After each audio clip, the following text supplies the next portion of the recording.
Yang Punamaku, Sharatchandra Sharma Impact News ki Manung Taram Luxury. I say Manung topic say education cannot what hibernate Madudi Mase Impact News Nanatraga Aina Putoxa Baduma topic that Madudi Mase Hanadagi Lejabopone. Education cannot white has a is the first global fund dedicated to education in emergencies. Hibernate Mase Kamaito have the education cannot white was established during the World Humanitarian Summit in the year 2016. Masiki topic say na hong na putok chapan nate masi hanali jab poni tawu lai film de Manipur da karim kanda school da kai da tamiba satra sing sigi textbook phangandaba karim kanda law and order karim kanda issues mayam sigi na maram order kanda like tambase thengkhang kayak ta kham ga thambadong to aduna minadi han thamamani madudi akhangai singna madudi funding bong masi economic global funding ni madudi any even emergency situation bauda education se ngai ga thamba ya pot nati haibani akoi swai da mu education se textbook phangandaba irang phalang mayama karim kanda pam da ba thodok pan badli hek nungai taba aduguma thodok ke adagi education se thengkhang kerak ta khamba aduna Manipur context la kanda education se kham ga thamba ya ba pot oibra haibasitne loi lengthen beriba ke sengde agi get thang phabiri se pi Dhana Kumar former chairman BOSEM ni Board of Secondary Education Manipur ni tamu Dhana Kumar Dhana Muksari nahang kai tamu se taseng bodi security ki kari ke oiba IPS officer retired oibani na ngasiti truly tamu BOSEM da matam khara chairman oibiram bani na adoi matang du doina phajana share to with tamu thank you tamu tamu Dhana Kumar oidel jen bidi se Khoirom Loya editor Naharol ki Thoudang ai tamu Loya su Dhana Muksari adu tamu Loya ki oida again hekya phamin najer si Khuman Secretary recognized Private School Welfare Association Manipur ni ay Oja Joy bisu taram noksari. Oja Joy da ay hamtang han lam tay madudi Oja Joy pusi kuiram ni. Karim kan da Manipur da ay na ngasi haija bodu ni madudi education cannot white as ay na yam ahi pas haraga putuk jabo topic na te masi hana lejar ba poni is a kind of mission. Global funding amaga lure na dugumba changhan ba kano ni madudi education cannot white even in the emergency ki karigi situation bogda Manipur le film se masi ka pura tayo na bra. Tasing badi aibu haijaba taragadi hauji Manipur akoina sathariba education ki system sidi honglaiba globalization gi adum ichel sida akoi yawba ngamgadra natra ngamoidra haibi achoba big question ni hauji akoi Manipur da leibasi tasing na harabada akoi hauji Manipur gi education system si yamna angakpa mong madani akoina hauji leibasi mayam khudimuk goina khangnei madudi leibang amalam da chawkhut haibasi education haibasi khwaidagi maru oi masina yanglen saru oirakanda leibang adugi lamdam badugi chawkhut pagi lamjel si yangna chenma ngamgadoroi bani hai adubu akoina yam ngakpadi akoigi lamdam masida leiriba tongan ba mipong khudimakna education si yamna thawai yawbadi malaga education gi damaktadi kanagumba amatana hakthengna na akoi yamna khumang choksin ba adungloba thabak lokhalpa ude अखोई लमदम मसिददी खरे हेना अखोइना मसेसिया support तौबनी हाइना अखोइना लौजब तारगदी अखोइनादी यामना लाना उबिबा student organisation सिंग मखोइना मणिपुर की education सी खजितंग सोहिगदौरे हाइदना मखोइना खरा पाखचना मखोइना थौदांग खरा याबिरकपा असोय अंगाम खरा मखोइना मेंखलकांदा मदुना अखोई authority सिंगी मिटना Kong ओहेलकांदा करिगुम कांदसु मखोइना Manipur की education system सी यामना streamline tongnabagi khongthang khrasu dum local poi aduna maruina tasengna haragadi akoi hojik Manipur education policy leitabana maram ora kanda ngasi akoi gi khwaidagi maru oiriba akoi gi sahut pada khwaidagi maru oiriba education sector si nongmagi akoi marai chai tharakpa amadi prithibi gi hongiba lamjen sida yawbang moidra habagi nungnang bodu aduma akoi pokme ngasi mak nainariba topic si yamna maru oiba topic amani hojik phong sadana leiriba akoi ख्वाइदगी लेबा अमल लमदम सेमदा तुंगदा Horiba अखोगी future generation सिंग सि याम मथौ ताइ अन future generation सिदा अखोइना पिगदोरिबा यामना ममुत ताब knowledge अमा खक पिगदोरिबा सि education पिगदोरिबनी अदना हारिबा अंगांग अमा अफबा महिरोय अमा तुंगी असागी अचौ युंबी अमा सेमगी हाइबा तारगदी अखोइ यामना मरुइबा एजुकेशन सेक्टर सिदा अखोइ मरुइबा कंपोनेंट सिंगी मनुंगदा अखोगी यामना रुइबा कंपोनेंट अहुम खक लई मदुदी अहानबदा अखोइ angang adugi knowledge pigadoriba magi curriculum and syllabus ani subada mabu takpi tambigadoriba mabu guide to bigadoriba ozagi qualities ahum subada mana lai mahi masing tamgadoriba magi school madu infrastructure ahum masina angang adugi tungi afwa लेबा अमगी मरु चंगबा मियो M सेमद यामना मरु ओइबा थौदांग लौगदोरिबनी अदुना हौजिकती अखोइगी मणिपुरददी हाइरिबा यामना मरु ओइबा component अहुम सिंग असि अखोइ इहो होना lion उइ हाइरिबा component सिंगदुगी मरकता यामना मरु ओइबा कंपोनेंट अम ओइरिबा करिकुलम एंड सिलेबस अंगांग अम सेमदा याम मरु ओइबा थौदांग लौगदरिबा करिकुलम एंड सिलेबस अन हौजिक फावदा अखोइ अखोइगी सेशन होगिबा था अमनी फाजिल अबसि फावदा मणिपुर टेक्स्ट बुक फंगदबगी अचौबा वाथो अम लei अन हाइरिबा टेक्स्ट बुक फंगदबना मरम ओइरकांदा नौना महि तमइबा अगांगसिंगदा अचौबा निंगहनबा मा अखोइ फाउंदबा नते असिना मरम ओइरकांदा ngasi अखोइगी लमदम असिदा अखोइगी मकोक मरु पांदबा लमदम मा हाइबदो अखोइना मयामदा मदुगी ममी म ताइ तसेंगबदी हंदकी सही सिगी अखोइना टेक्स्ट बुक फंगदबगी वाथो असि तोंगा तोंगा सोशल ऑर्गेनाइजेशन सिंग अदगी स्टूडेंट ऑर्गेनाइजेशन कया अमनसु मदु अचौबा मदु इहो कया अम होदन ngasi बुक लेरी तसेंगबदी लेबक थीबदी हंदकी सही सिदा अखोइ ममांगदा तमइबा अखोइ सिलेबस करिकुलम सिंग असि मागी टेक्स्ट बुक सिंग असि खितंग रिव्यू तोरकांदा हौजी हौजी मालेमगी होंगइबा टेक्स्ट बुक की स्टैंडर्ड सिदा खितंग पोखलकबा याननबगी दमकता स्टेट गवर्नमेंट सु असोबा थौदांग अमख लौरकांदा तौगी अदुबु याम लेबक थीबदी अखोइना मसिगी रिव्यू तौबगी मतम सिंग असि अखोइना याम लौगिबा अमदी याम थेंगना लेबना मरम ओरकांदा टेक्स्ट बुक सि अखोइना पुथोंगना होनरक मतमदा अमुक क्लास 1 दगिना 8 फोगी टेक्स्ट बुक पुथोपगी responsibilities the State Council of Education Research Training ना अखोइ एससीआरटी हैना अखोइना समला खंगनबा माना दायित्व लौगदोबा अदुबु लखोइ लेबाक से यामना नुंगाइबा मदी अखोइना हाइरिबा डिपार्टमेंट सि ना अखोइगी करिकुलम एंड सिलेबस मयाम सेमगी दायित्व लौगदबसी महुता अखोइदी बोर्ड ओइना मदुगी दायित्व सि पिसिलकांदा अखोइगी थबकता खितंग अखोइना स्मूथली चप्प मानदबा मदी अखोइना उइ अन हदकसु एससीआरटी दा अखोइगी सिलेबस की मतंग सिदा कोई मुन्ना टेक्स्ट बुक सिंग रिव्यू तौरकांदा यामना क्वालिटी लेबा पुथोनब होनबा की मतंग अमदा अखोइ हाइरिबा सिलेबस सिंग असि हाइरिबा टेक्स्ट बुक सिंग असि एससीआरटी नमसि पुथोकद्रा माना पब्लिकेशन से मान ओइगद्रा नत्रगना बोन ओइगद्रा हाना बोन ओइरमि सिगी मतंग खन्ना नैनर मतुंगदा कोनहंगददी अखोइ एससीआरटी नमसि मखोइदा करिगुम खितंग असोन मखरा लेबदगी बोर्ड सिनरखिबा हाइरिबा सिनरकपगी मतमसि याम थेंगना सिनरखिबा थेंगना सिनरकपना मरम ओरकांदा हौजिक प्रिंट अखोइगी प्रिंटिंग प्रेस दा पीबदसु मतम लौगिबा अमदी मणिपुर की प्रिंटिंग एंड प्रेस की अखोइ कंडीशन सिंग मखोइगी खितंग लेरिबा मखोइगी मेचिन की प्रॉब्लम कया अमन लेबना मरम ओरकांदा अखोइ ngasi टेक्स्ट बुक फंगदबगी अचौ वाथो अमसु ngasi अखोइ मांगना तादना लेरिबनी अदुगा यामना मरु ओइबसि हंदकी सही सिदगी क्लास 1 दगिना 8 फोगी अखोइगी मैथ्स की सिलेबस सि अखोइगी एस कनोगी एनसीईआरटी की इंटोटो मद एनसीईआरटी लेरिबा अखोइगी टेक्स्ट बुक सिगा चम मानना अखोइना मसि सिंजिलखिबा अदगी अमना अखोइगी साइंस तना क्लास 6 दगिना 8 फोगी साइंस से एनसीईआरटी की मागी सिलेबस सि चप चाना अखोइना लौगिबनी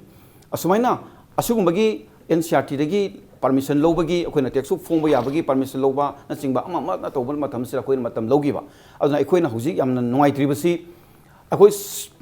करिगुम गवर्नमेंट असुगुम स्टेप अमा लौखट हाइबा तारगदी यामना मंगजौनना अखोइना लौखटलकांदा अखोइना तुंगी जेनरेशन हेना अखोइना लौजरिबा अंगांसिंग असिदा असुगुम याम हिंड्रेंस थोंदनबगी असुगुम थबकसि खितंग मंगजौनना लौखट पिरम तारगदी ngasi अखोइना थोइबा टेक्स्ट बुक फंगदबी वाथोक मयामसिंग से अखोइ लामोइना खली अदुना मतुंग तारकपदसु गवर्नमेंट असुगुम अखोइना अनो पॉलिसी और टेक्स्ट बुक मक्ता रिव्यू तौब तारगसु अनो पॉलिसी अमा एजुकेशन सिस्टम बी हाइबा तारगसु यामना प्रायर ओइना खितंग मंगजौनना हाइबदी अखोइगी लाइरेक तम हाइबसिदी मागी सही मगी करिकुलम हाइबसिदी सोइदना मसिदी ngaइबा याब पोसक नति अदुना ngaइबा यादो पोसक सिदा अखोइना ngaइहननबगी अदुंगलबा पॉलिसी अमखक अखोइना सिनबा मानबा म तौबसिदी अखोइ खुदिमकी लेबक थीबनी हाइना ए आहामद थमजगी man made policy do sengbadi soibadi nataba policy do soibadi nataba tobadabu ngahen bam yor amine education do di ngaibam thokte ngaiba yati ngahen ba yati haibagi achauba mission nama global go le mina swaida ngahen bai se aram ba tarane ngahen bai se satra gi di textbook ase taseng harakanda ani subo ojane adu karim kanda नंगंदा school की bag तुदा textbook तो हापसरगा पोर पुजरिमनी school चटपा हलकपा होरेन ओजाना तालकपा सिंदु खंगद्रकांदा टेक्स्ट बुक तो हांगदो पाजदोरमनी सम नारेकांदा अनि सुबो ओजानी लुनतिनब मरुपनी हाइरिबा अनि सुबो ओजा लुनतिनब मरुप की थौदांग लौरिबो लाइरिक तु अंगांग चिंगदा मतम चाना फंगंदबते मसी कमाइन तौदना मस्वाइसे कमाइन हाइदौनो से know what to express तामो Dhan Kumar करिम कान हुजिक से ngasai gi review तोरपगी टाइमिंग मा ओजान चु पनबि ओजा join मदुदी matam ga chuna ba mong da ngang si khang na ba na tamam bi textbook si yadre yes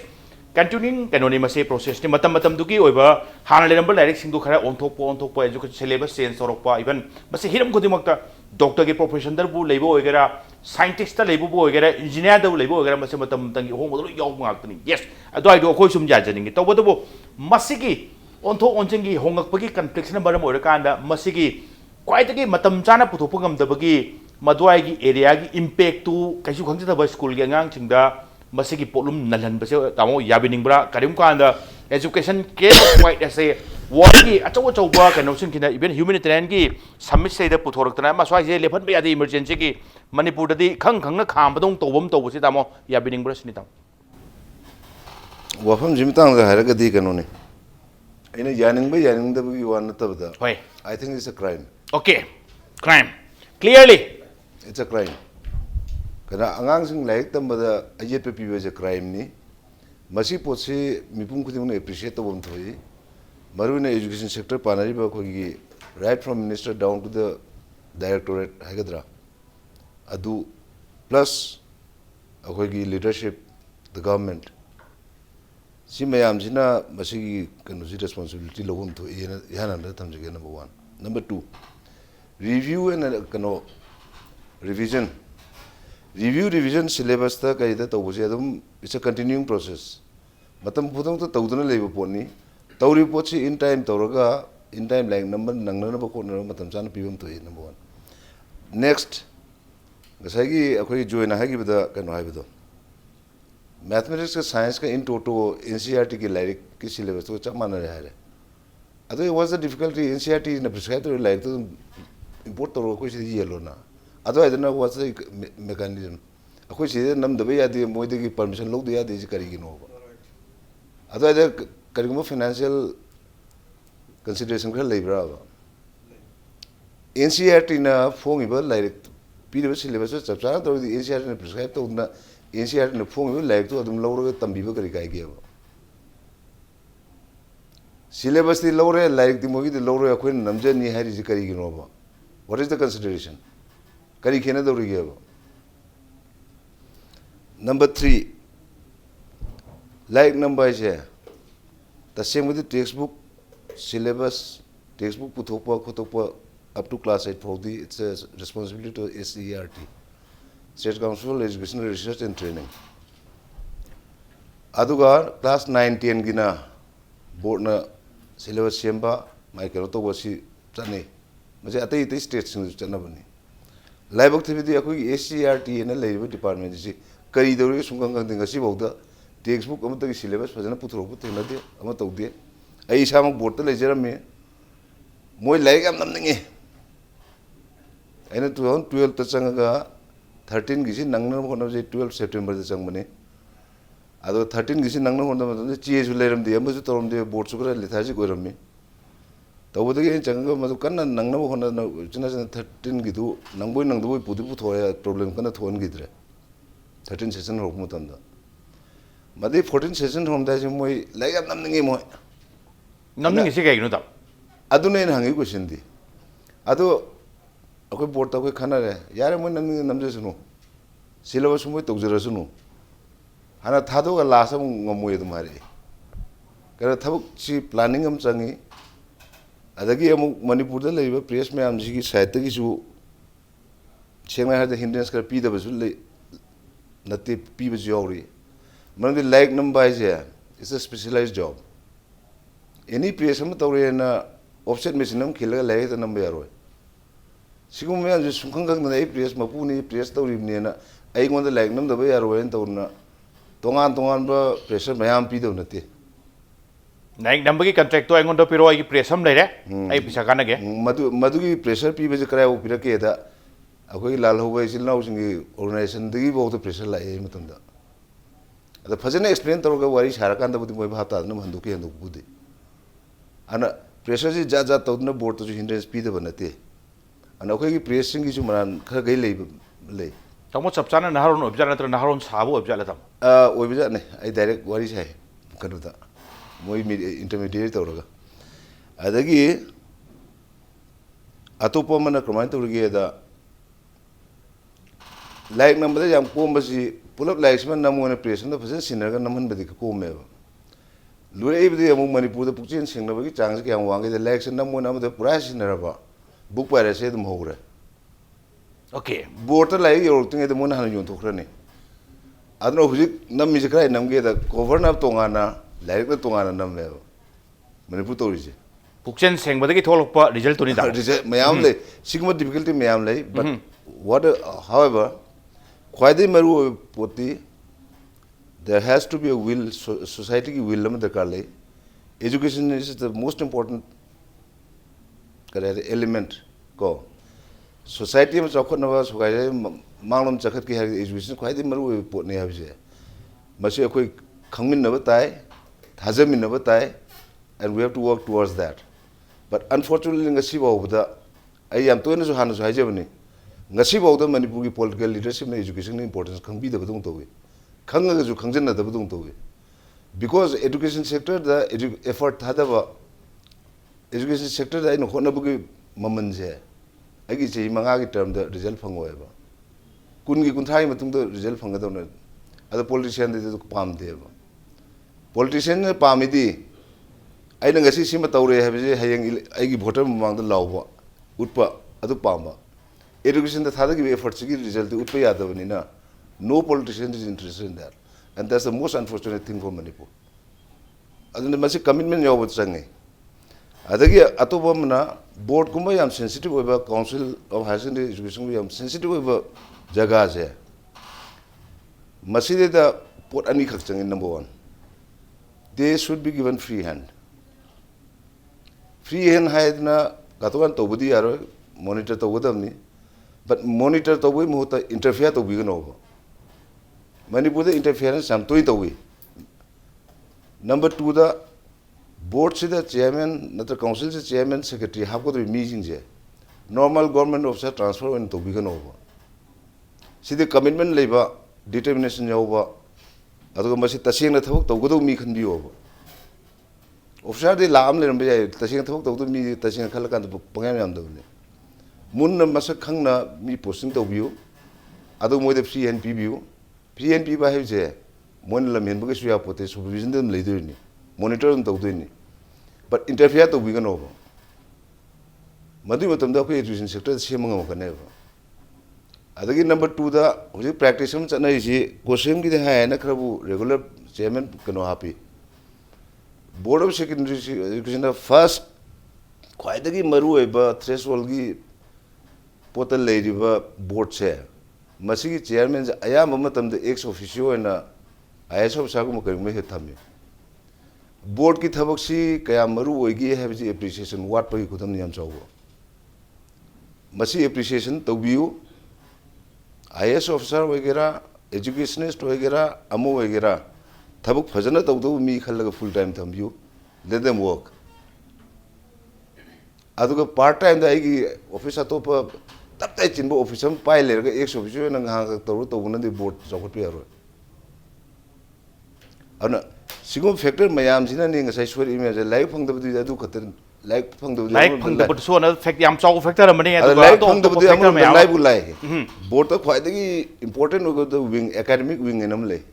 academic wing sina ni textbook ki syllabus ki textbook ki ade updatation ki review punak to de se seminar workshop kai gra mo lo organize tor ka do ni academic wing si pura non existent nu le si non existence te yamaro ba board itself is a very important kanone sam dhare kanda de kanone board de aduga madugi matung da board to ki masa moina ngasai academic wing legadabni adwai tuma u dabaga u leitaba dong tore leitaba chap manane haibe ofam de yam clear es oiba ngasi tamo Dhana Kumar thambi se hanagi former chairman BOSEM amoina yanan bada maroina school going children school chaliba chhatra singda matam chana textbook phangandawai se crime ne haibne yam clearest word ne masten sengai te crime ne haibne aduga amu karum kan da borom dharting sai tamo matham utang thambi bada SCRT ki karigi sai NCRT olokpa syllabus to ba adu chap man copy to buro matam cham permission do ba adu yam complete to ngai maram te haibne adu karum kan da sai gi yam maroi ba BOSEM gumba maswai da school ki karigi ne yam na maroi ba asigumba leiriba posak sidai da karum kan da ex officer se atopa department da atopa da thabak puraga lejaba adu mangodong masaw na puhon bagi film da karim kanda BOSEM se matam ayam matam da hebni madudi regular chairman phangak taba hapak taba lerak taba ise min adum ura lai hebni soi base textbook phangan da basi buding asi phang chan ta le ba phang tri maram swai phibam songna solei maram sidi yam se haina kanda taseng mapu oina yengjan ga da pot ta leita bai wai ni sam nai ta education as a whole kanam ta swai de interfere to bino monitor to bio no problem yam phajaba clearest message ni tamo thank you tamo loya baroina education se ngai common no ni tamo education se education cannot wait hai bani madudi manipur da ding ngai helaga thambado ngai ko e noi ngak ngai ko kai na phara ga thambi phe ma namde education da angang sing yohon bada mayam khara changaga phaba soidana thokhrira kamain toglo di khangdre samwa phara ga di thambado tore tamo do karim ka da ngai hai base ngai yam clearest message se school chali bagang china textbook phangan debe se crime ni haibini tamo dana kwan tham sa joy yabi ding bra duga karim kan da tamo ngasai gi ACRT tigi NCRT onkalakwa syllabus change sorokpa so ai da kitang matam low gin mara mor kana textbook thang darak pani haibini tamo yabi ding bra karim kan da review gari matam do khara tawdo re khang di mangjang no pang thom yadab jala tamo sam nare kan da matam haib siam maru poram oidra sini matam do nangado matam do nangandradi review to bugi na taga hena phagalan bai gari mathuk ka ge kari kana balegi sini tamo right yam chume hoji angang sing da school ki textbook phangan da ba che crime commit tori me crime commit tori ba news do kana no na government na fajana investigation tor ga book to dom ne okay afaba government am le ga di if afaba government am le ga di crime commit tor ga ko gi future pillar o ga da angang sing da education cannot stop ana white ana haiba matam namna ngai halaga thammi ba che angang ki like tam handana thammi je crime commit tori ne ba it's a crime should be punished according to the law of the land according to the law according to the international law gi matungina moi crime commit tori crime commit tori kambu da book to dom ne ba niom da factor yam lekre boroi ba khara pan biu tong factor cho ba NCRT ge syllabus se copy tore tamone joy bigre copy tor ga di NCRT na publish to election to people kari kai ke na ne next SCRT da syllabus se mo pire ngamdre last order ngamakte badagi Manipur board na syllabus se makanda Manipur da le printing press is da election na mo na haire tamona chairman oi matam da ai gin Naharol Thoudang hai tare akhoi web machine leiba offset machine nataba yam thuna pungam bada coffee je lising kun kuthra nambang amba adugumba machine se mathok tarak padagi akhoi da punishment hai ga namon har padi khoi lari ani hum namdi matam chana pirapudi namme punishment outside ki nate board ki pirap instruction ne phajana in time ni da ani rom namgi handak sin nammo hai reba nammo har bisi 11 order hai ba yam sengna da 11 order hai bisi kamaina har ke da aham da board like nam ga dori ba kambu singi asuba gang am le yam board sida okay board sida aduna hari ba gang kambu singina madude ju da board ki manung da yawri ba official khar jo dum jorom gani ai paning de insider khara adigum ba mayam duna like number matam da akhoi Manipur da akhoi web machine le si competition tong na yawri ba paper sing sine ba web machine le se masida double divide double crown ga le ba double divide de kya bu namna dre double crown ngakte ne ba so paper puthoi bi double crown ngakte ne ba aduna marak sida asigum bagi che na ba amale ri sida board ki secretary se amona ngasagi leram da ju factor mane ba board ki secretary transfer to ki bi yamna 11 hours da mama jum transfer to thokre handak ki se transfer to thokre namna punishment pisan ke moi mark semtok semjin to wi hai kari hai adigi ngasagi mark tempering to bodu da ngasagi yauri ba mi do kana no thibi mo to board ki secretary do oina transfer to thokre mangon do oina punishment pi ge ai gi paper mak da bali gi haming tan gre na tamo chumai yau ki tamo khoi manu hona khana gre okay manu hona ju khana gre aduna masigumba yam 11 hours da board ki manung sida leiriba mapan da leiriba ngasagi akhoi board sem gi textbook si nam na ba question ken ba kambum leba aduna siri double dimai de nam ga dawni aduna printing press sing sida number yaroi adugi matam amung lo reba so the SCRT da gi syllabus pirakpa matam da ngamaroi na pirakpa matam du da born syllabus seme born syllabus seme gi matam du lo re 11 hour the printing press sing sida nammo na web machine na chumna gi option machine da ra mo single sheet ina kano gi page manga tru khang namaga adum laktori ni web te di page kun kuntra ni phu yang kai amukte di singaga laktori ne bag double crown hai ji da di aduna copy ji adugum tawda matam ju da na bottle le riba mayam ji terminal le sele adu akhoi de ju hai re akhoi ji number yar we na muk taw bu jani da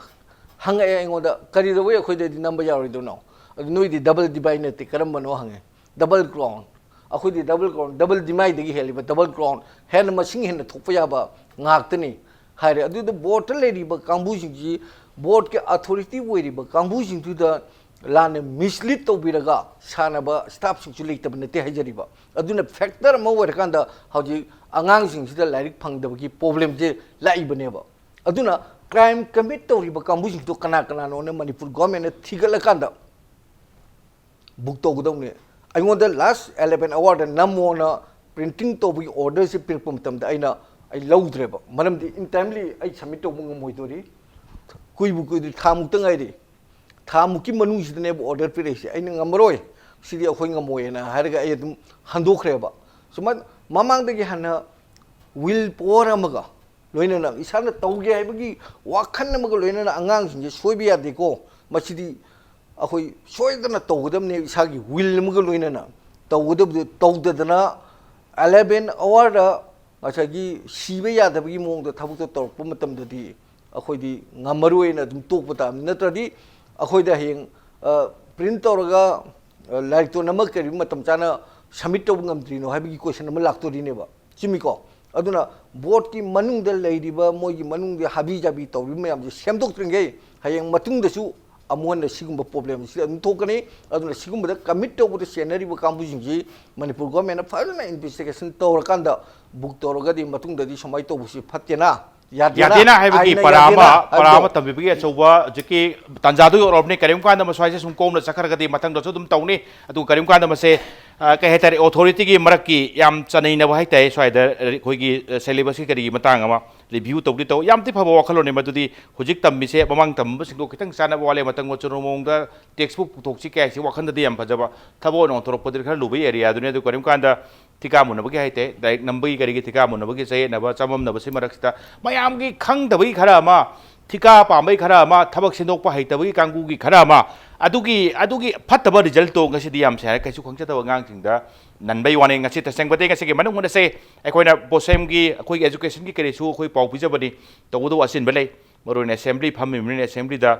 akoi gi kai tare taison bado assembly lei lakpa ngamoy si yam phajawari ne morom dai lakpu lakki din yap jani sam dare kanda ado mondong gi emergency le rade in khambada loin thado ga dong gi emergency do hanak sathani aduna masi so morom dai di crisis ama face orobne it's a kind of emergency ne morom dai di textbook phanganda bai crime ne aduga masi punishment togum thui haibani yam phaja wafom ne ai oja jo de lakse se oja break ki matung da lakse ge break ki matung ne impact news gi man huni yang bi de punama ke phom da thuna puduna lakse ge impact news mi yang ta dun lebio break के मतुंग ने यंगबी पुनमकपु अमकन तराम लोकसरी अमरोम धारदे अखोइने खंगपुतगी बोसेम माइना board of secondary education मणिपुरना बोसेम अबै मा दुदि याम फबजाने अदुगा द्वाइदा लेरिबो मयाम सिंगसे पुक्सेन सिंगदब खरा याव करिम कांद बोसेम से मंगम सालहंदबसु खरा याव करि अच्छा हाइबदुनि मदुदि एक्स ऑफिसोना बोर्ड की चेयरमैन होइबा बोसेम की चेयरमैन होइबा बोसेम की रेगुलर चेयरमैन लेतबा अदुगा हंदक क्राइसिस सिनामो खरगी ममांग धाइ थामनि मांग दमु सेक्रेटरी दुसु मु हाना सोमदगी लोकथो कनोदगी लाकबने दो अमु पुथोखिबा अदुना करम कान थबक तौबगी मंगम सान सालंदबा अदुगा मी सिंग खरा खंगबा खरा हैबा खरा पुक्सेन सेंगना थबक तौजबा सिसु मथौ ताबनी मी सिंगसे करम कान थबक मंगम सान गेदी हजक से कहनी खितंग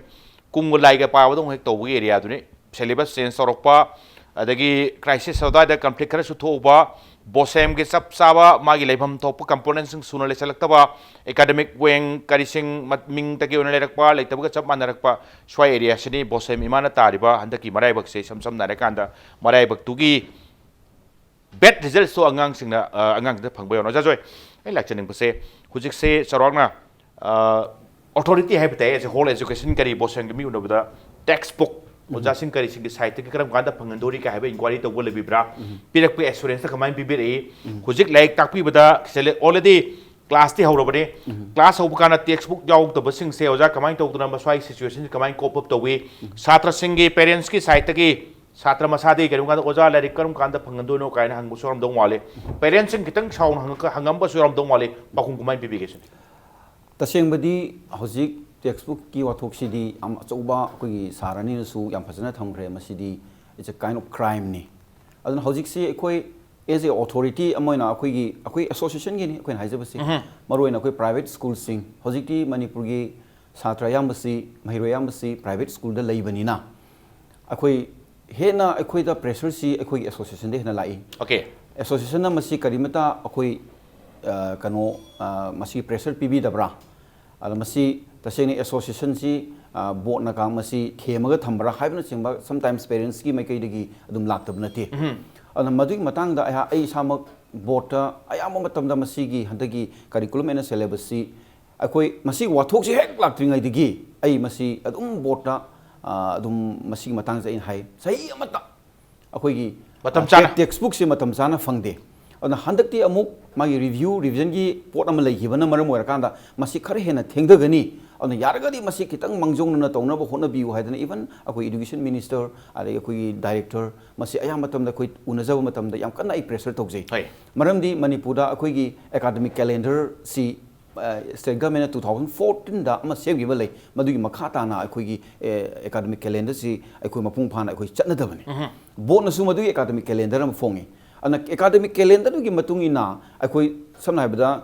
for example akoi February gi first week or January gi last week size gi session ji hoge honi haidna makoina lauthokpa adu leiri bani adu itaragadi madugi mamangda 1 months ahead madu angang sing se textbook ki madu ready lawraga legadabani adu haiba sing asi policy ama program am gi makhala togado posi akoina yamna education sector si yamna takom na yamna tarai na lawba manba ponama akoi gi myamna uri se masimak aidi chume hena logje aduna handaki textbook ki matang si so akoi yam kana board pressure pi adu bonus hai masi handak si horpa toida akoina handaki textbook se akoina namba yai namda bayai haina makoina ahmad yam thayai na kumbani adu SCRT na masi mupai ga do mali aina hai adi akoi SCRT satla koi unai masi yaraga di textbook ki matang si akoi su nuksi bidana ngasagi anuba curriculum and syllabus sembas sigi akoi su member amoina akoi su yaujabani modane akoina khar khangjari si su ngasai koi sarna aman takpi gi ba akoi gi NCRT dagi to lok thok pase masida mu mayam singina akoi gi manipur sidi yam satibamna akoi gi di amana tawbusi phari haina longna daba akoi di amana kainum haihuk daba yadi kainum ta huk daba yadi haina akoi masen sum ngangna basina bar mor kan akoi local gi context khara local gi ngasai gi syllabus tu gi akoi gi local context hantok pa khotop khari yaudra di amu manu tongan ba akoi gi pressure group mayam mana madu torpaya haina madu gi local context khara mu akoi ngasai gi NCRT dagi akoi hapsin mani akoi kanu khara adigi mu akoi gi NCRT dagi madu gi permission low matam khara mu koi changba masi hekta mu gi syllabus akoi tamma gi heta yadaba moi di permission am lower kanda madu mu koina togadu oibanina madoi matang no matam khara logi hedana mu koina dum excuse to we an akoi na masi oiduna su akoi na kan hai hauji akoi khanari si September October dai dani ngasai textbook review gi matang tong ngi se aina it's very late masi amna thengi tha amani chang akoi khanare tha amani chang na khenna masi yaroi masidi hauji September October November yoksingkhre gadi madu final togdi akoi December by December swai da puthokadaba akoi syllabus sina hauji bawda akoi na madu final tabangam dagani madu acho problem leine haibadagi education minister su yamna madu initiative lowi dana di director su lowdana akoi kanna moi honna dana even akoi su dum khara dum meeting yaujai dum khangi tawbudu matang du da akoi na yamna hekta yamna thungna tawhuning pot khara अखोइना सुम खरा delay तौगिबगी mummy अमा अदुम तादबदि नते मदुगी delay मयाम सिंगदुना नि ngasi अखोइना अंगांग सिंगसिदा मतम साना फंगदबगी pot अमा लाइबसे अदुगा मदुगी कितंग delay खरा सु लैखिबा अदुगा अमुक अखोइना SCRT दा मसी नमनबगी पोटुमा लैर मतुन SCRT ना लास्ट ऑर्डर मखोइ ngamaroy हाइदना बोटम सिनरकबा अना असवाई मतंग सिदा लैखिबा मयाम सिंगसिना अखोइ अचौबा मदुना मगुइ डिले मयाम सिंगदुना अचौबा सुमदि अचौबा क्राइम अमा अखोइ ओखलकबा अना सिग मतंग सिदा अखोइना आइना प्राइवेट स्कूल की मिहुत अमोइना बोर्ड सचै प्रेस अखोइ मतम दुदा ꯍꯥꯟꯅ ꯂꯩꯔꯝꯕ ꯑꯩꯈꯣꯏꯒꯤ ꯁꯥꯔ ꯑꯈꯥꯝꯖꯣꯏ ꯀꯨꯃꯥꯔ ꯑꯩꯈꯣꯏꯒꯤ ꯁꯦꯀ꯭ꯔꯦꯇꯔꯤ ꯑꯣꯏꯕꯤꯔꯝꯕ ꯑꯗꯒꯤ ꯃꯇꯝꯗꯨꯒꯤ ꯑꯩꯈꯣꯏꯒꯤ ꯁꯥꯔ ꯐꯨꯜꯆꯥꯟ ꯑꯩꯈꯣꯏ ꯑꯗꯨꯝ ꯃꯇꯝꯗꯨ ꯌꯥꯝꯅ ꯅꯩꯅꯈꯤ ꯃꯁꯤꯒꯤ ꯃꯇꯥꯡꯗ ꯈꯤꯇꯪ ꯊꯨꯅ ꯕꯣꯠꯅ ꯇꯧꯕꯤꯅꯕ ꯑꯗꯒꯤ ꯉꯁꯥꯏꯒꯤ ꯑꯦꯀꯥꯗꯃꯤꯛꯀꯤ ꯂꯩꯔꯤꯕ ꯕꯣꯔꯗꯀꯤ ꯃꯌꯥꯝꯁꯨ ꯇꯥꯟꯅꯗꯅ ꯃꯁꯤ ꯃꯣꯏꯗꯁꯨ ꯄꯥꯡꯒꯟꯁꯤ ꯃꯣꯏ ꯍꯥꯏꯅ ꯑꯩꯈꯣꯏ ꯊꯦꯡꯅ ꯄꯤꯔꯛꯑꯕꯅꯤꯅ ꯑꯩꯈꯣꯏꯅ ꯑꯃꯨꯛ ꯄ꯭ꯔꯦꯁꯇ ꯑꯃꯨꯛ ꯄꯤꯕ ꯃꯇꯝꯗ ꯑꯩꯈꯣꯏ ꯁꯣꯏꯅ ꯗꯤꯂꯦ ꯇꯧꯒꯗꯧꯔꯦ ꯍꯥꯏꯕꯁꯤ ꯃꯣꯏ ꯑꯗꯨꯝ ꯊꯝꯈꯤ ꯑꯗꯒꯤ ꯑꯃꯨꯛ ꯑꯅꯤꯗꯨ ꯀꯔꯤꯒꯨꯝꯕ ꯈꯔꯗꯒꯤ ꯑꯃꯨꯛ ꯁꯥꯔ ꯑꯅꯤꯗꯨ ꯑꯃꯨꯛ ट्रांसफर ꯆꯠꯈ꯭ꯔ ꯃꯇꯨꯡꯗ ꯑꯅꯧꯕ ꯑꯃꯨꯛ ꯂꯥꯛꯄ ꯃꯇꯝꯗ ꯃꯃꯥꯡꯗ ꯑꯩꯈꯣꯏ ꯑꯃꯨꯛ ꯕꯣꯔꯗꯀꯤ ꯁꯦꯀ꯭ꯔꯦꯇꯔꯤꯁꯦ ꯑꯃꯨꯛ ꯎꯅꯔꯦ ꯑꯩꯈꯣꯏ ꯃꯦꯗꯥꯝ ꯑꯃ ꯂꯥꯛꯏꯕꯁꯤ ꯃꯥꯁꯨ ꯌꯥꯝꯅ ꯏꯆꯪ ꯊꯧꯏ ꯑꯩꯈꯣꯏ ꯃꯦꯗꯥꯝꯁꯤ ꯌꯥꯝꯅ ꯅꯨꯡꯉꯥꯏ ꯋꯥꯔꯤ ꯋꯥꯇꯥꯏ ꯁꯥꯟꯅꯕꯁꯨ ꯅꯨꯡꯉꯥꯏ ꯕꯣꯔꯗꯀꯤ ꯍꯧꯖꯤꯛ ꯂꯥꯛꯏꯕ ꯃꯑꯣꯡ ꯃꯇꯧꯁꯤ ꯃꯥ ꯁꯤ ꯏꯁ ꯚꯦꯔꯤ ꯅ꯭ꯌꯨ ꯕꯠ ꯃꯥ ꯌꯥꯝꯅ ꯑꯃꯗ ꯍꯪꯕ ꯈꯣꯠꯄꯁꯤ ꯃꯥ ꯌꯥꯝ ꯇꯟꯗꯦ ꯍꯪꯉꯀꯥꯟꯗ ꯈꯪꯒꯗꯕꯅꯤ ꯍꯥꯏꯕꯒꯤ ꯌꯥꯝꯅ ꯃꯦꯗꯥꯝꯗꯨꯒꯤ ꯌꯥꯝ ꯅꯨꯡꯉꯥꯏꯕ ꯑꯃ ꯂꯩ ꯃꯦꯗꯥꯝꯁꯨ ꯑꯩꯈꯣꯏꯅ ꯄ꯭ꯔꯦꯁꯔꯗ ꯄꯤꯃꯟꯕꯗꯒꯤ ꯃꯥꯅ ꯑꯣꯜ ꯑꯩꯈꯣꯏꯒꯤ ꯄ꯭ꯔꯦꯁꯁꯤꯡꯁꯤꯗ ꯃꯅꯤꯄꯨꯔꯒꯤ ꯕꯣꯔꯗꯀꯤ ꯑꯩꯈꯣꯏꯒꯤ ꯇꯦꯛꯁꯕꯨꯛ ꯅꯝꯃꯤꯕ ꯄ꯭ꯔꯦꯁꯁꯤꯡꯁꯤ ꯃꯈꯣꯏ ꯂꯣꯏꯅ ꯏꯟꯀ꯭ꯋꯥꯏꯔꯤ ꯇꯧꯕ ꯆꯠꯂꯦ ꯏꯟꯀ꯭ꯋꯥꯏꯔꯤ ꯇꯧꯕ ꯆꯠꯂꯀꯥꯟꯗ ꯃꯥꯅ ꯅꯣꯡꯉꯥꯜꯂꯀꯥꯟꯗ ꯃꯦꯗꯥꯝꯅ ꯑꯩꯉꯣꯟꯗ ꯄꯥꯎꯗꯝꯃꯦ ꯁꯨꯃꯥꯏꯅ ꯇꯧꯅ ꯁꯥꯔ ꯑꯩꯈꯣꯏ ꯑꯣꯜ ꯗ ꯑꯩꯈꯣꯏ ꯄ꯭ꯔꯤꯟꯇꯤꯡ ꯄ꯭ꯔꯦꯁꯁꯤꯡꯁꯦ ꯑꯩꯈꯣꯏ ꯂꯣꯏ ꯆꯠꯂꯦ ꯌꯥꯝꯅ ꯊꯃꯣꯏ ꯁꯣꯛꯏ ꯃꯈꯣꯏꯅ ꯅꯝꯃꯝꯕꯗꯨ ꯎꯕꯗ ꯃꯅꯤꯄꯨꯔꯒꯤ ꯄ꯭ꯔꯦꯁ ꯑꯌꯥꯝꯕꯁꯦ ꯕꯣꯔꯗꯀꯤ ꯂꯣꯏꯅꯃꯛ ꯅꯝꯗꯅ ꯂꯩꯔꯝꯃꯦ ꯑꯗꯨꯕꯨ ꯂꯥꯏꯕꯛ ꯊꯤꯕꯗꯤ ꯄ꯭ꯔꯦꯁ ꯈꯔꯗꯅ ꯉꯁꯥꯏ ꯑꯩꯈꯣꯏ ꯁꯥꯔꯅ ꯇꯥꯛꯄꯤꯕ ꯋꯦꯕ ꯃꯦꯆꯤꯟꯅ ꯅꯝꯕ ꯑꯗꯩ ꯈꯔꯗꯅ ꯁꯤꯄꯦꯠ ꯃꯦꯆꯤꯟꯅ ꯅꯝꯕ ꯍꯥꯏꯗꯤ ꯃꯦꯅꯨꯋꯦꯜ ꯑꯩꯈꯣꯏ ꯌꯥꯝꯅ ꯈꯤꯇꯪ ꯑꯄꯤꯛꯄ ꯑꯁꯨꯃꯥꯏꯅ ꯇꯧꯔꯀꯥꯟꯗ ꯑꯩꯈꯣꯏꯒꯤ ꯌꯥꯝ ꯀꯟꯅꯗꯤ ꯍꯣꯠꯅꯩ ꯕꯠ ꯇꯧꯏꯒꯨꯝꯕꯁꯨꯡ ꯑꯩꯈꯣꯏ ꯇꯧꯍꯧꯔꯤꯕ ꯃꯑꯣꯡꯗꯨꯅ ꯃꯔꯝ ꯑꯣꯏꯔꯀꯥꯟꯗ ꯑꯩꯈꯣꯏ ꯁꯣꯏꯗꯅ ꯆꯣꯞꯄꯅꯦ ꯁꯤꯗꯤ ꯑꯩꯈꯣꯏ ꯈꯪꯉꯦ ꯃꯣꯏꯁꯨ ꯌꯥꯝ ꯀꯟꯅꯗꯤ ꯍꯣꯠꯅꯩ ꯕꯠ ꯀꯟꯅ ꯍꯣꯠꯅ ꯇꯥꯔꯒꯁꯨ ꯃꯇꯥꯡ ꯃꯇꯝ ꯆꯥꯗꯅ ꯍꯣꯠꯅꯔꯕꯅꯤꯅ ꯑꯩꯈꯣꯏ ꯆꯥꯛ ꯊꯣꯡꯒꯗꯧꯕꯁꯦ ꯑꯌꯨꯛꯀꯤ ꯆꯥꯛꯁꯤꯅ ꯅꯨꯃꯤꯗꯥꯡ ꯌꯧꯁꯤꯜꯂꯀꯥꯟꯗ ꯄꯤꯖꯕꯗ ꯑꯩꯈꯣꯏꯒꯤ ꯃꯗꯨꯒꯤ ꯚꯦꯂꯨ ꯂꯩꯇꯕꯗꯣ ꯑꯗꯨꯃꯥꯏꯅ ꯑꯩꯈꯣꯏꯅꯁꯨ ꯄꯤꯒꯗꯧꯕ ꯃꯇꯝꯗ ꯑꯗꯨꯒꯤ ꯃꯊꯛꯇ ꯁꯥꯎꯅꯕꯝꯁꯨ ꯌꯥꯎꯗꯣꯔꯦ ꯁꯥꯎꯅꯕꯝꯁꯨ ꯌꯥꯎꯗꯣꯔꯕꯅꯤꯅ ꯃꯁꯤ ꯑꯩꯈꯣꯏ ꯌꯥꯝꯅ ꯃꯁꯤ ꯈꯤꯇꯪ ꯉꯥꯏꯕꯒꯤ ꯉꯥꯏꯕ ꯈꯔ ꯁꯥꯔ ꯍꯣꯏꯅ ꯈꯤꯇꯪ ꯊꯦꯝꯕꯤꯔꯀꯥꯟꯗ ꯑꯩꯈꯣꯏ ꯑꯉꯥꯡꯁꯤꯡꯁꯤꯗ ꯈꯤꯇꯪ ꯍꯥꯏꯕꯤꯕ ꯅꯠꯇꯅ ꯑꯩꯈꯣই ꯎꯄꯥꯏ ꯂꯩꯇꯦ ꯑꯗꯨꯅ ꯍꯟꯗꯛꯀꯤ ꯑꯩꯈꯣꯏ ꯃꯦꯗꯥꯝꯅ ꯇꯥꯛꯄꯤꯔꯛꯄꯗꯤ ꯐꯦꯕꯋꯥꯔꯤꯒꯤ ꯃꯅꯨꯡꯁꯤꯐꯥꯎꯕꯗ ꯑꯩꯈꯣꯏ ꯑꯌꯥꯝꯕ ꯇꯦꯛꯁꯕꯨꯛꯁꯦ ꯐꯪꯍꯟꯒꯅꯤ ꯍꯥꯏꯕꯅꯤ ꯑꯗꯨꯕꯨ ꯍꯧꯖꯤꯛ ꯑꯌꯥꯝꯕꯗꯤ ꯂꯣꯏꯅ ꯐꯪꯉꯤ ꯕꯠ ꯐꯪꯉꯤꯕ ꯄꯣꯠꯁꯤ ꯌꯥꯝ ꯂꯤꯛꯅ ꯐꯪꯕꯒꯤ ꯋꯥꯅꯤ ꯑꯗꯨ ꯀ꯭ꯂꯥꯁ 6ꯀꯤ ꯃꯦꯠꯁꯤꯃꯗꯤ ꯍꯧꯖꯤꯛꯐꯥꯎ ꯁꯨꯡꯐꯪ ꯐꯪꯗ꯭ꯔꯤ ꯑꯗꯨꯅ ꯑꯩꯈꯣꯏꯅ ꯍꯧꯖꯤꯛ ꯇꯧꯔꯤꯁꯤ ꯑꯩꯈꯣꯏꯒꯤ ꯀꯩꯅꯣꯃꯗ ꯕꯨꯛ ꯁ꯭ꯇꯣꯔ ꯑꯃꯗ ꯀꯣꯄꯤ 10ꯒꯨꯝꯕ 10ꯒꯨꯝꯕ ꯐꯪꯕ ꯑꯁꯤꯅ ꯃꯔꯝ ꯑꯣꯏꯔꯀꯥꯟꯗ ꯑꯉꯥꯡꯗꯤ thousands of ꯑꯉꯥꯡ ꯂꯩꯕꯅꯤꯅ ꯃꯗꯨꯅ ꯃꯦꯅꯦꯖ ꯇꯧꯕ ꯉꯝꯃꯛꯇꯕ ꯐꯪꯗꯤ ꯐꯪꯉꯒ ꯌꯥꯝ ꯂꯤꯛꯅ ꯐꯪꯕ ꯍꯥꯏꯇꯥꯔꯦ ꯑꯗꯨꯅ ꯍꯧꯖꯤꯛ ꯑꯩꯈꯣꯏꯗ ꯑꯦꯁꯣꯔ ꯄꯤꯕꯤꯔꯤꯁꯤ ꯕꯣꯔꯗꯅ ꯑꯩꯈꯣꯏꯗ ꯑꯦꯁꯣꯔꯦꯟꯁ ꯑꯃ ꯄꯤꯕꯤꯔꯤꯕꯁꯤ ꯃꯥꯔꯆꯀꯤ ꯗꯦꯠ 15 ꯐꯥꯎꯒꯤ ꯃꯅꯨꯡꯗꯗꯤ ꯑꯌꯥꯝꯕ ꯑꯣꯜꯃꯣꯁ ꯑꯩꯈꯣꯏ ꯃꯁꯤ ꯁꯣꯏꯗꯅ ꯑꯩꯈꯣꯏ ꯃꯅꯤꯄꯨꯔꯒꯤ ꯂꯩꯔꯤꯕ ꯑꯩꯈꯣꯏ ꯕꯨꯛ ꯁ꯭ꯇꯣꯔꯁꯤꯡꯁꯤꯗ ꯃꯔꯥꯡ ꯀꯥꯏꯅ ꯐꯪꯍꯟꯕ ꯉꯝꯃꯒꯅꯤ ꯍꯥꯏꯕꯒꯤ ꯊꯥꯖꯕ ꯑꯃꯈꯛ ꯑꯩꯈꯣꯏꯒꯤ ꯕꯣꯔꯗꯀꯤ ꯑꯣꯊꯣꯔꯤꯇꯤꯅ ꯄꯤꯕꯤ ꯃꯗꯨꯐꯥꯎ ꯑꯩꯈꯣꯏꯅ ꯐꯔꯦ ꯑꯗꯨ ꯑꯣꯏꯔꯒꯗꯤ ꯑꯩꯈꯣꯏꯒꯤ ꯍꯧꯖꯤꯛ स्कूल गोइंग चिल्ड्रेन फंग्रेबा लाइरिक्सिंग अदि माय पेरेंट्स लाइबा तोगान तोगानबा अखोई प्रेशर मैम सिंगसे अखोई सोशल साइड की अखोई थेमी मसिबोदंदी अखोई येंगमिनरसी अदो मसिदा करिगुम फंगदबा तारगदी अखोई अल्टरनेटिव करिगुम मीन्स अमा अखोई सिजनसी अदिगि मुक मसिदा याम नुंगाइतबसी हंदक बोर्ड की सेक्रेटरी थोपी मरोंदी बोर्ड की करिकुलम सिलेबस नतबा बोर्ड की टेक्स्ट बुक नतबा करिगुम अतोप सिलेबस अमा तमबा तारगदी मधुगी स्कूल दो डी रिकॉग्निशन तौगनी प्राइवेट स्कूल ओरगना हाइबा अमा हाइब मसीना मरम ओरकान अतोपा अखोगी आंगांसिंगदा अतोपा सिलेबस अमा अतोपा टेक्स्ट बुक अमा तमुरगा मधुगी पेनाल्टी दो फंगदरा हाइबगी अखोइदा यामना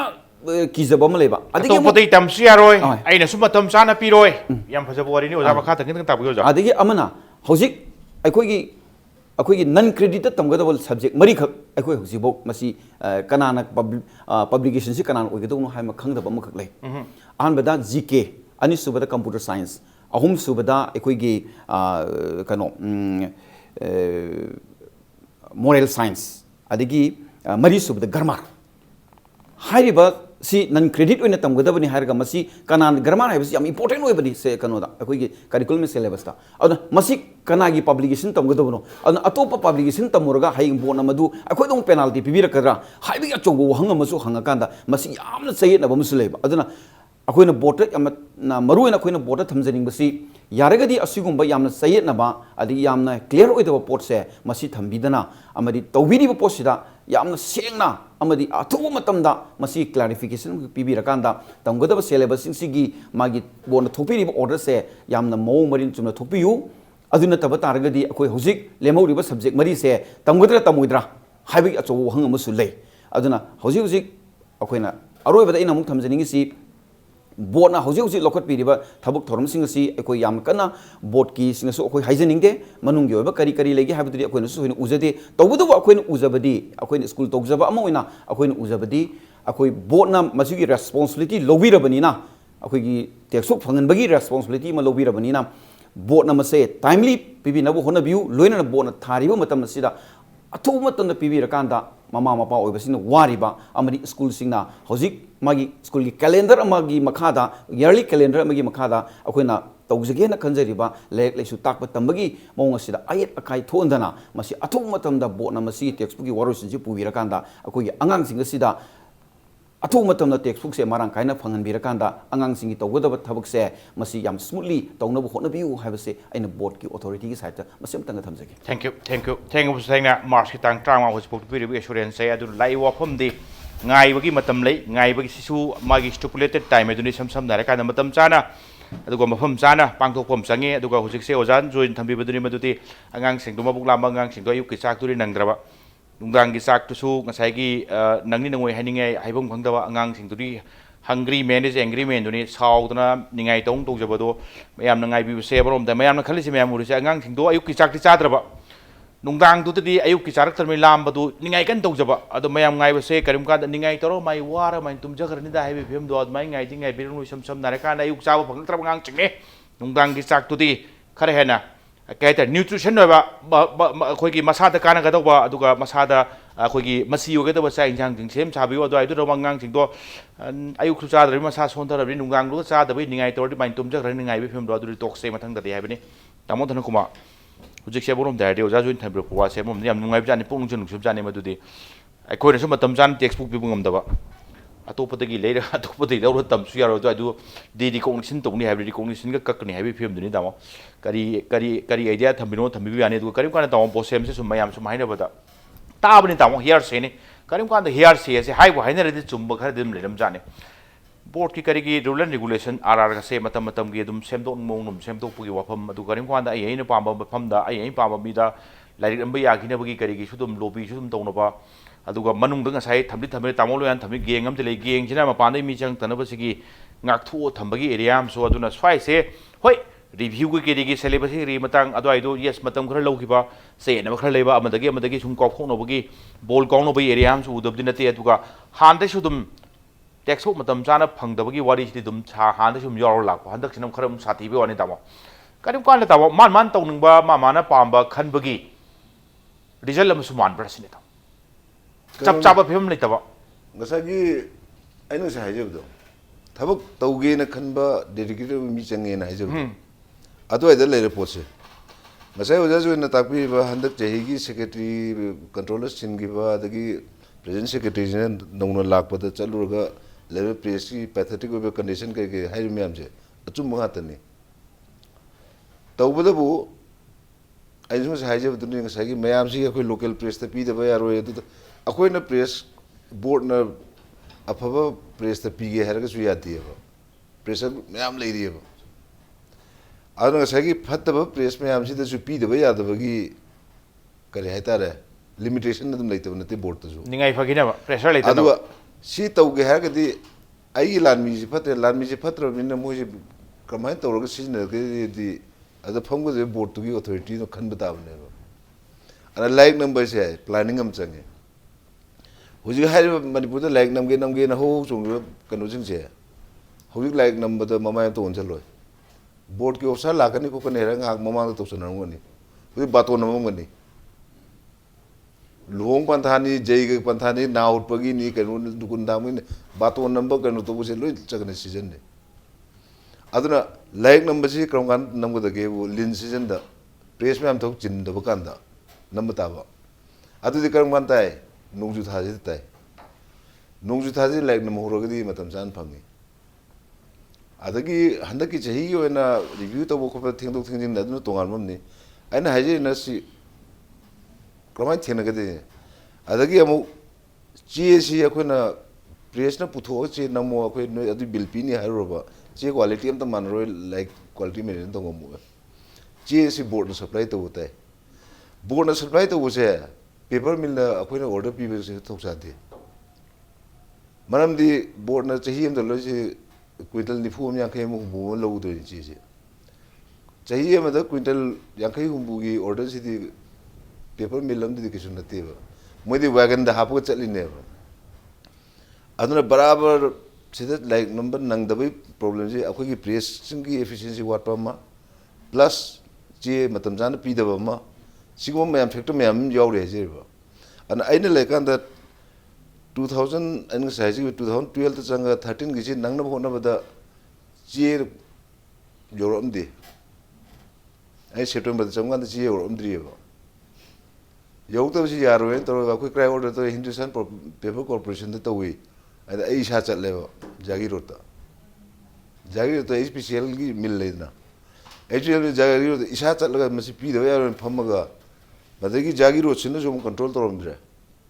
mil si da le ji kan or me mo office da kal ra da mular me adik jagi to pham ga kal ra gi office ki mo gi MD on telephone da kai da takhai na si di education gi ngai be roi no ko kan gi pesha gi quantum da commercial kan da khan be roi siana priority pi de to ga nam na to ga mai lo ga nam bon nam gi bne ro adui mathang chehi da di ngata jun da gi mu chi chingjel le bo jun de chingjel ga nam ka da next problem su le li gi de sigma planning khar chang hai ba number 1 number 2 da last hour da la ga di akhoi gi press ma cham cha myam si pressure le su le na khang ta re kai ro 2014 gi lai phom da masi thoki da na ti ba akhoi syllabus English ki kari ki syllabus semdok semjin to bagi thengna laktana December loram daida kan phang syllabus tor podagi sorry textbook si even loya ba adi hana gi de ka semdok sim to buni ko masi ge di yar ro na web machine leiba akhoi gi Naharol gi Thoudang ne pokna pham ne huel ba ne sangai di lo ya de moi tum da moi thabuk chille na press ji tar web machine da thor ga chumna ge khoi normal press am da pi thawum jang da moi na tham kha am da tor pi nang gi bane a web machine da loi pi ge har ga su akhoi karbar macha mu that pi ra du press dum lai ne ba sigum pot lai number 1 number 2 da sai gi board manung gi rule semdok semjin gi batang se masi su akhoi gi kano ne masai gi kanada taina do no khangde board ki constitution itself si Manipur Secondary Education Act na control to we ana board se autonomous body ni sigi act ki matung ina akoi government ne appoint to board ma le ni board se na ultimate decision making body ni tabu de board ki member oi bidi si eminent educationist yauri ma yauri mayam yauri atai department ki representative mayam si yauri tabu de president akoi chairman secretary gi apa ma matung ne yam chatle maram di moina mapu oi na moina dai te lori banina moi gi apam ba dugi matung in na khara an chatle masi de board ki history de le post kramai to ge masi gi khudong cha se lora ga government na supervision monitoring what pi ba thoa yaw bu what pi ba hetare board se de phama RR se ke do ge da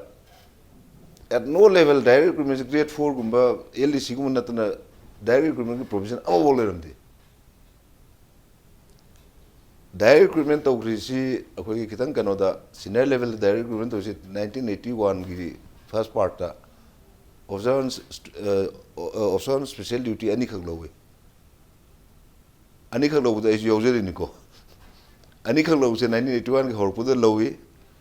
low gi basi su matam da OSD haraga yamna erok ki type da lowe ni bekha ga toru di lowe lowe di laura kona regularize to lak bane ai budi atobo tho phang thore ai bota atobom chang hore moisi moini si sum batang batang kona regularize to ka khala ga lasa kauna ri moini ne mamang sei ani mamang da kauna ri to aduna ta wati si di kedogi be hakta grade 4 LDC da gi mathang mathang ka khala bosina asai calligrapher na hab ki joint secretary retire to we pion hapun na deputy secretary kara retire to we sumana loi to be put on le me ba ana 2012 ta changa da si wor di board sida new blood fresh blood infusion gi pot leitre fresh blood infusion yaw druga di ngasai grade 4 gi ken be moi ba handani yeng be wanate academic performance ka kira monitor to the board sida grade 4 gi LDC de changa mayam do officer oi pham ga di leitare na board ta na ga RR me ja am lu sim do Semdo ga certain area even up to the under secretary level give about 25% the direct recruitment under secretary ho level da adagi SO gi level da na 50 ho ga tam ne thanamane admai to na ara semdo ga fresh recruitment kha torom me recruitment tu yam sing to ki bne ai khanu da assembly da question ga yam hang gi bne da tang do chai ku ding hang na phana ku honar bne adu bu ai na chau thok na hajer da ai na to recruitment tu na ta na Manipur da recruitment to da case thok to ba kari yaw yang tang je voter recruitment to ma kano RTI application ama khak lakhi basi chithi pure ba ngang je pam sai ngai khonang ji je ka khudak ta mai ma ma mi ko sala kano da computer mai reply nam ga mo reply ji pu ro khudak te pi ma de han RTI su lakhi te okay case su lakhi te okay tamo hai bishay mo dedication sangi dedication mi yaw si to buya ba committed oigadab ne mase soy sam samba se da print to budunate sam angang singi tamgada lairik ni angang singi marai bol lek pada ba lairik ni soy sam second bataw aduga maru responsibility hai duni kai tamo loyan thambi buduni madudi sai gi lairik si som na ganda namaga som board routing da som na ganda som chat ki do pai di si do sam na ra kan da duna karim kan da board cover number amada nam adagi abana mandam soy da su pukjen sing doi tholok pakan duni area duni tamo loyan lu sulak pase mamang da budi tamo keno su press su phangi kholi tamo su thambi tamo handa kise tamo nambi libra aduga nambi bagi keno namma mina tamo khangdo ni go tamo no maru chalo go tamo su sek to go ni ngasai ki March 15 kari ka hadi deadline se tamo soy se income da fulfill to ngam do man bra tamo aduga kamai thambi ni tamo ai madi matam kya khangre okay that means I want the namo na print to bu order ji pre ko ai accept to dre tamo maram di 11 hour de ge hanjan gra bane adi matam di da namo na pisale manu de conspiracy me am le re gang kambu ji ai u re sang bada maja ji leiriba board ki chairman board ki secretary si da mislead toroga si di double crown the number yaroi double divide the number dongni adu ni ka tor madu da matam lohol ga thamu hena hat kre matam je sonde di January ye si di session hora bane December last adai si da ne batong ni je adu di ai di nambang amoro na ai order du prakan order do handokre ba okay order do handokre ai namoena order handokre ta mogi matam da di matam chana order ju pire ai matam chana ju lari ohum bari sunna mi matam chana order pira mina namanga matam chana su piba game aduna last I na appeal tong ni please go ahead tamo commitment amaga loina na thabak to biba tamo na su toina pan biba commitment yaw dri thabak to bunga moy anyway manung gi wagera mapan gi wagera interfere to bidabo board se free hand thabi ba nang asagi pangtok to ra na taba monitor to bu interference to bino interfere to biganu adu phajana thabak to holo sine ba aina haini je aduna phang haritna angam athong mayam dagi interfere to bunina like number gi dabu oiro natraga board ki police dabu oiro thabak thoram to bu dabu oiro ngate na interfere to na board su thabak to bungam debo yam sena kan ta mogi matam da kana na interfere to ri kana na do's and don'ts pe kana na order pe tamon hai dibo ne adum lenum gane ba aduna sigum Manipur si adugum leitraba adu kematik sa khol kani aduga hojiki phibam soksil lei angang sing si su soksil loeba hoji thani hojila ba syllabus si am phugan na bhona bu waja jing de mame ku ngau de ne ba thani like ta pa phangtra ba jida general strike dagi ban dagi suti dagi kari dagi masi mayam je khaido khagan da karam bam matam da angang sino like tam bidori no ba yes thani hougra bane ba yam chubo phum ni da masi da angang sing jibu pajana like tak pi ge pajana henge na khan ba commitment na mag loina na oja ori ba oja jing da di mami ma ku ngaudorim ne ngaudorim aduna sigumba mayam ma factor macha mayam si thondana ba masi kana gi responsibility no haragadi state government gi responsibility ne ba aduna ai ngai sai ji ne book to guda maral lebi do kana no do book to wi do dandi pipio punishment to wi so that pathang chaida pathang lak lo lei have khang gi do ne ba lo lei lo kanam ta na violate to wi aroi lo gi no one above the law kanam ta lo gi mathak ta lebi aroi adu lo le ragadi lo violate to ri ba angang gi mangal gi kana no je thirakan madu punishment fee gi dong ni okay thank you tamo another 10 second mo lojo ge tamo 10 second je panelist ahum mukta gi madudi hada budi thengnara yam thin thenge tamo mathang sahi da ge tamo masi mathang sahi da sung theng dong man de haidim gi na to mathang sahi da su mo crisis system tamo khara da su udong man ro tamo samaina to bi ai nga sai commitment have do matam chana like si pirba hojiti web machine na khoi hoji to rise web machine na single sheet double sheet number na taba ꯑꯩꯈꯣꯏꯒꯤ offset machine double ꯁꯤꯠ ꯔꯣꯜꯗ ꯅꯝꯕ web ꯍꯥꯏꯁꯦ ꯔꯣꯜꯅꯦꯕ ꯆꯨꯝꯃꯤ ꯇꯥꯃꯣ ꯑꯗꯣ ꯀꯦꯖꯤ 200ꯒ ꯂꯨꯝꯕ ꯔꯣꯜꯁꯦ ꯃꯁꯤꯅ ꯊꯥꯡꯖꯤꯜꯂꯀꯥꯟꯗ ꯋꯦꯕꯁꯤꯗ ꯊꯥꯖꯤꯜꯂꯀꯥꯟꯗ crown double crown 하이시다 double crown 하이시다 거기 라이키 페이지 약hay 목 부셨니 오케이 타모 오케이 타모 아묵싱업보다 하여튼 얌 투나 빵도 거드니 얌 투나 빵도 어디 생각다 보게 노드니 아묵싱업보다 페이지 약hay 톨럭도이네봐 아두나 붕엄자디 커피 리싱꾼 거 싱싱해봐 얌 징해버니 얌 징해버니 아코노지 커버 토리 붕엄마다 커피 리싱꾼 데는 군 타복 토리네봐 아도 खर तमना थौरगना पुंग अमा मखाइगुंबा चंगबा अदुनि सिगुंबा हजिक्ति ngसागी सीएसी प्रेस द पुथो जिंग मोयबा मरमदि सीएदा ngसागी प्रेस न सीए लेंगमदेबा प्रेस न सीए लेबा ngमदबा अदुगा प्लस बरोना यूनिफॉर्मिटी ngसाइ तामो दो सीए की क्वालिटी दो माननबगी पोरम सु मथौ ताय अदुना बोर्ड ना सप्लाई तौबिबा यूनिफॉर्मिटी की वारी नतेबको हजि अखै लनावेना सीए लेरुगे लेगे हरे अदुग मत वांगेबा पसाजे ओके अदुगा गवर्नमेंट लौरगदि सब्सिडाइज रेट पीगनेबा टैक्स लेरोय हजि जीएसटी लेरो केम लेरोयबको प्रेसना लनाय वना लौरग तौरगदि जीएसटी दनि खंगदे सब्सिडाइज अदुना अथॉरिटी की साइट की से सिंगसे मतम जाना डिमांड तौसलगा थंबा लौसलगा थंबा मदु होरेन प्रिंटिंग प्रेस दा सिने थोकपिबा अदुगा मेन वना हजि थेंगनरिबा मैम सिंगसे पुना जंगलगदि सम सम धारे कांदा ममांग सही क्यादा थेंगनरा राय हदक से याम अचौबा like फंगनदबगी पोलोम लरे ngang singda hairiba singse mathang saidadi uhondaba ngamagi phewam laksanba yani haibani tamo Dhana Kumar tamo Loya aduga oja joy gasi impact news da lakbiba aduga sigi manung wona chaba pung phan bibagi tamo teng loselak kai khormu jerba gas o mapo am kan thagat chari ngasi ki damakta impact news gi manung wona matang silo sanjana batanjai role adu lamdam se tholiba thokdo wa thok kya gi mari chuma report ki dabak impact news meyang ta aduna lebyo